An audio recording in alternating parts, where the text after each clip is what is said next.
Hi everyone, Carter Krishnaiyer here for the Florida Squeeze. I've spent most of today analyzing the bomb that Ron DeSantis dropped in the room, which was the new congressional map drawn in his office for explicit partisan purposes in violation of the Florida Constitution, in violation of the Fair Districts Act.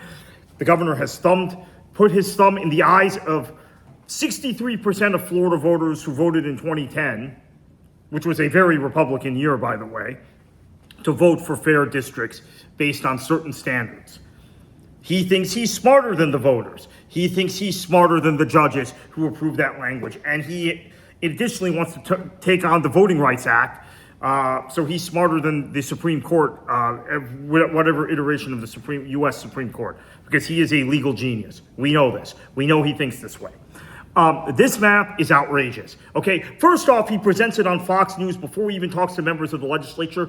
And what map did they release? They don't put it in nice little colors. Here's District 3, here's District 4, here's District 17. They put it in red and blue. Clear partisan gerrymander. And again, I don't care what happened. There are Republicans who come after me today. Well, what happened in Virginia was a travesty. What happened in California was a travesty. I agree. Although then it was pointed out to me, because I forgot this, and I'm a Florida guy. I don't really keep up necessarily with national politics, that they actually had an election in California. Actually, I guess Virginia has not passed a new map. They just had an election last week that I was sort of aware of, wasn't really paying attention to, but they had an election and the voters voted 51-49 to begin a redistricting process. So that was Democratic.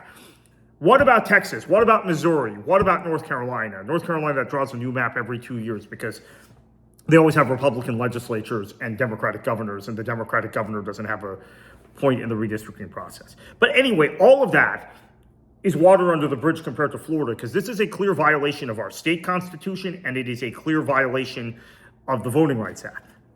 The Voting Rights Act, I have my own problems with. I'm going to be honest about that. It may not be the most popular thing to say to progressives and liberals, but I have my problems with it.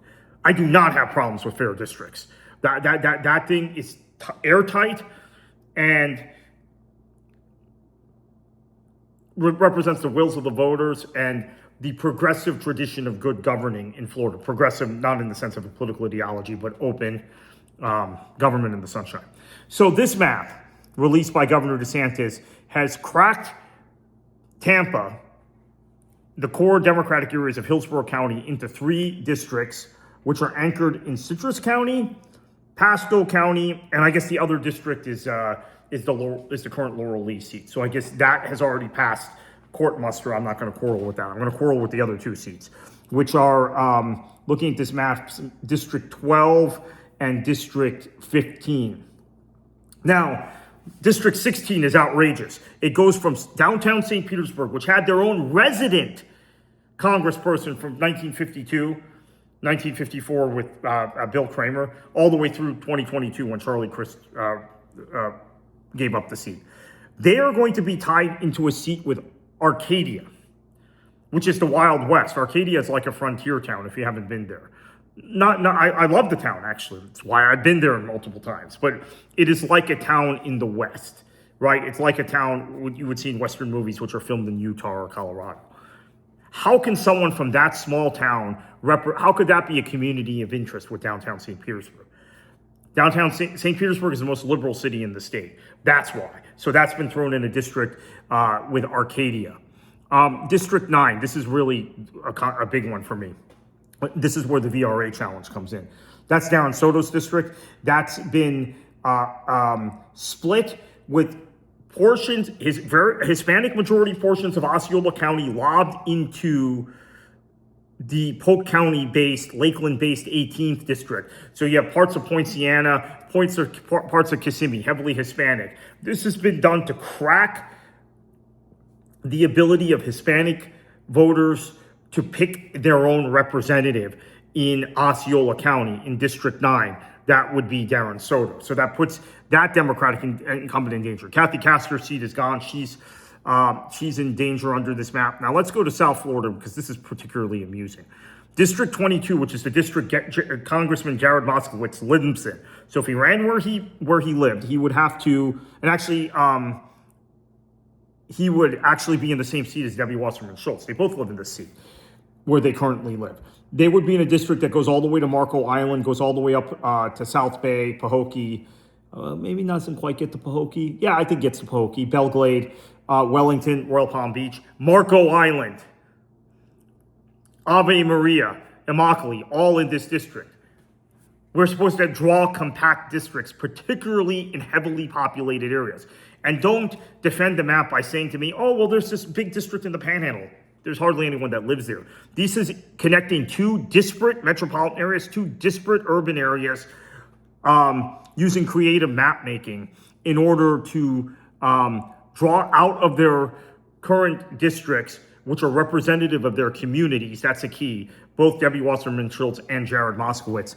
And then draw a Republican seat. And then you look at District 25 along the ocean from Miami Beach up to Delray Beach. This is unconstitutional based on the compactness test under fair districts. I will admit the Democrats once drew a district like this in the 1990s and got away with it before fair districts. Drew a district along the coast like this. It was outrageous then. It's outrageous now. And it is meant to pack now it is meant to pack Republican voters in a district. In those days, it was meant to elect Elaine Bloom, who was Elaine Bloom almost won. She lost by a couple hundred votes. It was meant to elect Gwen Margolis, who was the Senate president, who was a Democrat. So that's an unfathomable seat. I think that one, what I will say is that seat could, in theory, elect a Democrat if it's a good Democratic year.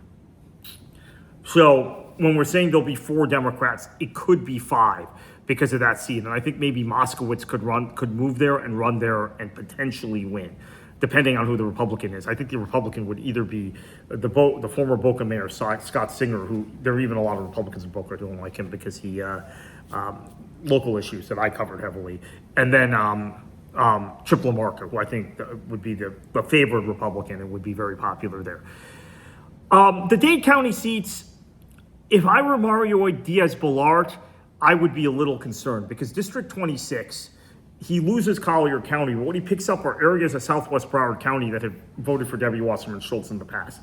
It makes that district a little more Democratic. And if you look at the numbers from the 2018 and 2020 elections, when Democrats were already losing Hispanic votes, I'm not looking at 2016 or 2012, that district leaned maybe didn't lean Democratic, but was kind of a 50-50 district. As would District 27, Maria Elvira Salazar, getting a very strong Democratic challenge from, the Democrat challenging her is Elliot Rodriguez, longtime television news anchor in South Florida in the Miami-Fort Lauderdale market. I think probably an outstanding candidate. I think great coup for the DCCC to get him to retire from Channel 4, WFOR, and make this race. That also, if you look at 18 and 20, if the voting patterns are like that, kind of a 50-50 seat, maybe a lean Dem seat, actually. So she can't be happy that she wasn't shored up. Jimenez, his seat is a little, I think they've shored up a little bit, so he might be happy with this. I'll tell you who else is probably not happy with it among Republicans, Greg Steube. I think he's now in a very difficult district in terms of getting through a GOP primary if someone challenges him. That's probably on purpose because we know Ron DeSantis doesn't like him, and he doesn't like Ron DeSantis. Let's look at District 10, which is Maxwell Frost. They've packed all the Democrats in the Orlando area, as many as they could, into that district. So they've drawn a very safe Democratic district and drawn 1, 2, 3, 4, 5 Republican seats that have tentacles into Orange or Osceola counties to try and pick up Democrats that surround the urban core of Orange County, Orange and Seminole counties. Well, even Seminole, like Altamont Springs, which has now become a very Democratic area, when I was growing up was one of the most Republican parts of the state, but that has now been connected to very right-wing areas of Volusia County in District 7. Another district that, that's Corey Mills' district. He's got his own problems now. I would assume by the time the election rolls around, he will be out of Congress. But you see District 8, District 9, the Soto district, as I mentioned, they've taken it down into Indian River County and as far south as Okeechobee County to pick up Republican voters to try and defeat a Democratic incumbent. That is a partisan gerrymander. That is also the cracking of the Voting Rights Act, which DeSantis says he's going to take on and he's he wants to see defeated. So that's the situation here. This is where we are. We'll keep an eye on it the next few days, and let's see if there are any courageous Republicans in the legislature, because they could be putting more seats into play than, and I think a lot of Republicans know this, that this map is so aggressive that it puts some additional seats into play that would not have been in play before. And I mentioned Mario Diaz-Balart. I also think, quite frankly, if the circumstances were right, this might put give the Democrats a shot.